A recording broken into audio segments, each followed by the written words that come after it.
జనాన్ని కూడా గ్యాదరింగ్ చేసి ఈ యొక్క కార్యక్రమానికి వెళ్ళడానికి మేము చాలా కృషి చేస్తున్నాం. జనాలు కూడా చాలా ఆసక్తిగా 14వ తారీఖు ఎప్పుడు వస్తుంది ఆవిర్భావ సభకు వెళ్ళడానికి ఎప్పుడు వెళ్తామని చెప్పి కూడా జనాలు కూడా ఆసక్తిగా ఎదురు చూస్తున్నారు.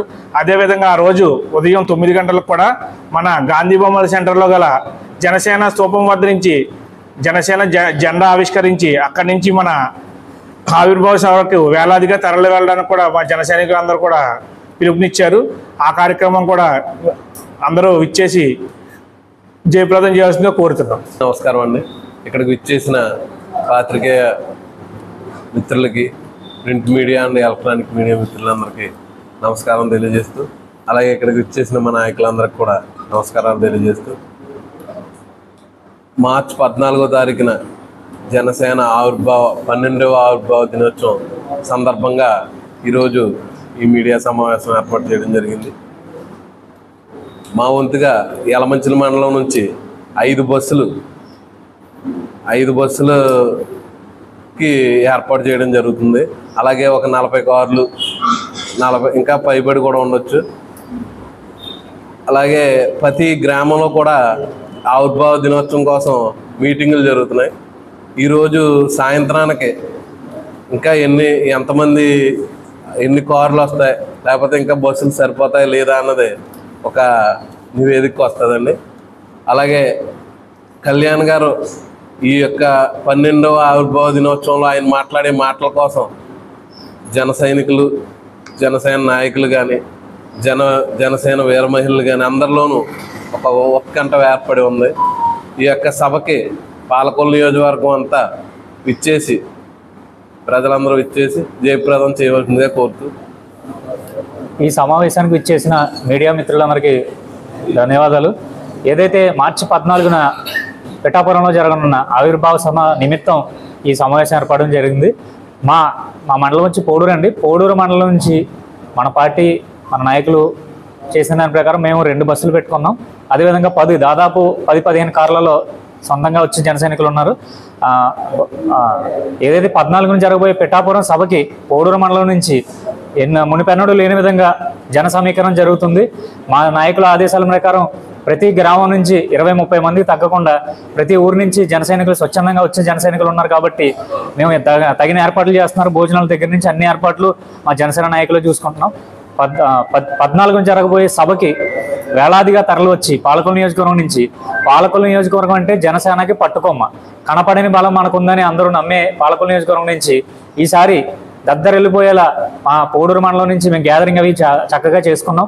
దానికి తగ్గట్టు ప్రతి విలేజ్లో గ్రామ మీటింగ్లు వేసుకుని ఇంకా 4 రోజుల సమయం ఉంది కాబట్టి పెద్దల ఆదేశాల ప్రకారం భారీ సంఖ్యలో జన సమీకరణ చేయబడుతుంది. ప్రతి గ్రామంలోని జన సైనికులు అదొక పండగ వాతావరణంగా తీసుకుంటారు 14 అనేటప్పటికి. ఎందుకంటే 10 సంవత్సరాల నుంచి మేము మా నాయకుడిని ఒక ప్లేస్లో చూడాలి, ఒక స్థానంలో చూడాలని ఎదురు చూసిన జన సైనికులు ఈరోజు ఆయనని సొంతంగా ఆ స్థానంలో చూసి మా జనసేన పీఠం మీద ఆయన్ని కూర్చోబెట్టాం రాజులాగా. ఆయన చూసుకుని మా రాజుకి ఆయన పట్టాభిషేకం ఎప్పుడైనా కానీ ఇది మాకు పట్టాభిషేకం. మా పార్టీ ఆవిర్భావ దినోత్సవం రోజు మా నాయకుడిని ఆ స్టేజ్ మీద చూసుకోవాలని ప్రతి కార్యకర్త ఆశపడుతున్నారు. కాబట్టి సిరుగులేని విధంగా, అసలు ఊహించలేని విధంగా పాలకొల్లు నియోజకవర్గం నుంచి జన సైనికులు కదిరి వెళ్తారని మరొకసారి తెలియజేస్తూ మా పోడూరు మండల జన శ్రేణులకు పిలుపునిస్తున్నాం. ప్రతి ఒక్కరూ ఈ మహోన్నత కార్యక్రమంలో పాల్గొని మనమేంటో, మన బలమేంటో మన అందరికీ చూపించాలని కోరుకుంటూ జై జనసేన, జై హింద్. రోజు మార్చి 14వ తారీఖున జరగబోయేటువంటి జనసేన పార్టీ ఆవిర్భావ దినోత్సవ సందర్భంగా పాలకొల్లు నియోజకవర్గ జన సైనికులకు, కార్యకర్తలకు మరియు వీర మహిళలకు అందరికీ కూడా మా నియోజకవర్గ పార్టీ తరఫున ఈ ఆవిర్భావ సభని విజయవంతం చేయవలసిందిగా పిలుపునివ్వడం కొరకు ప్రెస్ మీట్ని ఏర్పాటు చేయడం జరిగింది. అలాగే గత 4 రోజులుగా ప్రతి మండలం నుంచి, టౌన్ నుంచి కూడా కార్యకర్తల సమావేశాలు నిర్వహించి ఈ విజయోత్సవ సభని ఏ రకంగా విజయవంతం చేయాలని కార్యాచరణ కూడా రూపుదిద్దుకోవడం జరిగింది. అదేవిధంగా మన పాలకొల్లు ముద్దుబిడ్డ శ్రీ గవర ఉదయ్ శ్రీనివాస్ గారు అక్కడ ఆవిర్భావ దినోత్సవం యొక్క ఏర్పాట్లను ముందుండి చూసుకుంటున్నారు. అక్కడ ఏర్పాట్లన్నీ కూడా మా పాలకొల్లు జనసేన నాయకుడైనటువంటి బన్నీవాస్ గారి ఆధ్వర్యంలో అన్ని కార్యక్రమాలు కూడా అక్కడ అంగరంగ వైభవంగా రూపుదిద్దుకుంటున్నాయి. అది మాకెంతో గర్వకారణంగా ఉంది. పాలకొల్లు నియోజకవర్గం నుంచి మా నాయకుడు అక్కడ అన్ని ఏర్పాట్లు చూసుకోవడం మాకు గర్వకారణంగా ఉంది. అలాగే ఇక్కడ పాలకొల్లు నియోజకవర్గంలో మా భవనం చిన్నబాబు గారు, తులా రామలింగేశ్వరరావు గారు ఆధ్వర్యంలో ఇక్కడి నుంచి ఏ విధంగా మనం జనమంతా కూడా తరలి వెళ్ళి ఈ కార్యక్రమాన్ని విజయవంతం చేయాలని ఏర్పాట్లు గత 4 రోజులుగా జరుగుతున్నాయి. మన చిన్నబాబు గారు, రామలింగేశ్వరరావు గారు ఆధ్వర్యంలో అన్ని మండలాల నుంచి, టౌన్ నుంచి కూడా బస్సులు ఏర్పాటు చేయడం జరిగింది. అలాగే మా పార్టీకి ఉన్న బలం, మేము జన సమీకరణ చేయక్కలసిన అవసరం లేకుండా కూడా వాళ్ళు వ్యక్తిగతంగా మన కార్యకర్తలు అందరూ కూడా వచ్చి ఈ కార్యక్రమాన్ని విజయవంతం చేస్తారు. దానికి తగిన ఏర్పాట్లు కూడా మేము వాళ్ళ డీటెయిల్స్ అన్నీ కూడా పకడ్బందీగా తీసుకుని వాళ్ళకి ఎటువంటి ఇబ్బంది కలగకుండా జాగ్రత్తలు తీసుకుని ఈ కార్యక్రమాన్ని విజయవంతం చేసే విధంగా సమాచారాన్ని కూడా తీసుకుని జన సైనికులందరినీ కూడా ఈ సభకు పంపించడం జరుగుతుంది.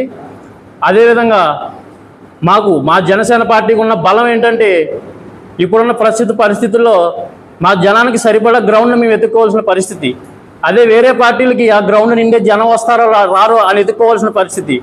సో ఈ సభకి ఇది మా జనసేన పార్టీ ఎన్నో కష్టాలు పడి పోరాటాలు చేసి 10 సంవత్సరాల తర్వాత అధికారంలోకి వచ్చి విజయోత్సవంగా జరుపుకుంటున్న మొదటి పండగ కాబట్టి ఈ సభని పాలకొల్లు జన సైనికులు, కార్యకర్తలు అందరూ కూడా వేలాదిగా తరలి వచ్చి ఈ కార్యక్రమాన్ని విజయవంతం చేసి పాలకొల్లులో కూడా జనసేన పార్టీ చాలా బలంగా ఉంది.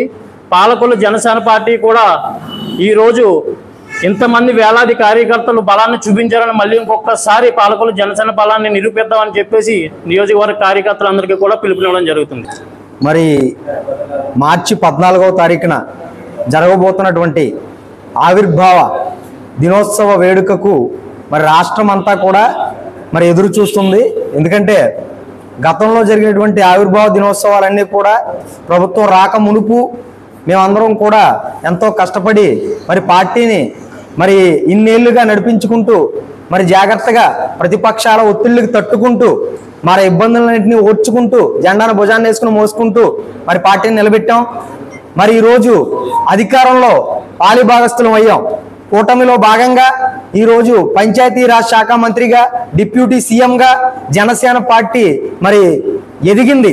మరి అలాగే 21 మంది ఎమ్మెల్యేలతో మరి మినిస్టర్లతో మరి జనసేన పార్టీ కనబడుతుంది, దేశమంతా కూడా వినబడుతుంది. అది మా అందరికీ కూడా చాలా సంతోషం. మరి ఆ రోజు మరి పిఆర్పిలో తిన్నటువంటి దెబ్బలన్నీ కూడా గుర్తుపెట్టుకుని మరి జనసేనలో ఒక్కొక్క మెట్టు ఎదుగుతూ మరి జనసేన పార్టీ అధ్యక్షుడు శ్రీ పవన్ కళ్యాణ్ గారు చేసినటువంటి కృషి, మరి ఆ సంతోషాన్ని అంతటినీ కూడా మేము మరి వెళ్ళబుచ్చుకోవడానికి, మరి ఆనందాన్ని అందరికీ చూపించడానికి మార్చి 14వ తారీఖున మరి ఆవిర్భావ దినోత్సవం ఖచ్చితంగా కనబడుతుందని మరొకసారి తెలియజేస్తున్నాం. మరి తెలంగాణ నుంచి కూడా అనేక వేల మంది మరి మన రాష్ట్రంలోకి ఆవిర్భావ దినోత్సవానికి వస్తున్నారు. అలాగే రాష్ట్ర వ్యాప్తంగా ఉన్నటువంటి జన సైనికులందరూ కూడా మార్చి 14వ తారీఖున అక్కడ కనబడతారు. మా ఆనందం, మా సంతోషం మరి ఈ కూటమి ప్రభుత్వంలో చేస్తున్నటువంటి కార్యక్రమాలన్నీ కూడా ఖచ్చితంగా ఆ రోజు ఉవ్వెత్తున వినబడతాయి, రాష్ట్రం అంతా కనబడతాయి. దేశ రాజకీయాల్లో జనసేన జెండా ఏ విధంగా తన మార్పును చూపిస్తుందో ఆ ఆనందం ఇక్కడ ఉన్నటువంటి జన సైనికులందరూ కూడా కనబడుతుందని మరొక్కసారి తెలియజేస్తూ, పాలకొల్లు నియోజకవర్గంలో ఉన్నటువంటి యలమంచిలి మండలం 32 పంచాయతీలు, పాలకొల్లు మండలం 22 గ్రామాలు, అలాగే పోరూరు మండలం 8 గ్రామాలు, పాలకొల్లు మండలం 31, పాలకొల్లు టౌన్ 31 వార్డు, మరి ప్రతి చోట నుంచి కూడా మరి కార్యకర్తలు, జన సైనికులు అందరూ కూడా మరి అధిక సంఖ్యలో మరి మార్చి 14వ తారీఖున జరగబోయే ఆవిర్భావ దినోత్సవానికి పాల్గొంటామని మరొక్కసారి తెలియజేస్తూ ముగిస్తున్నాను. జై జనసేన, జై భీమ్.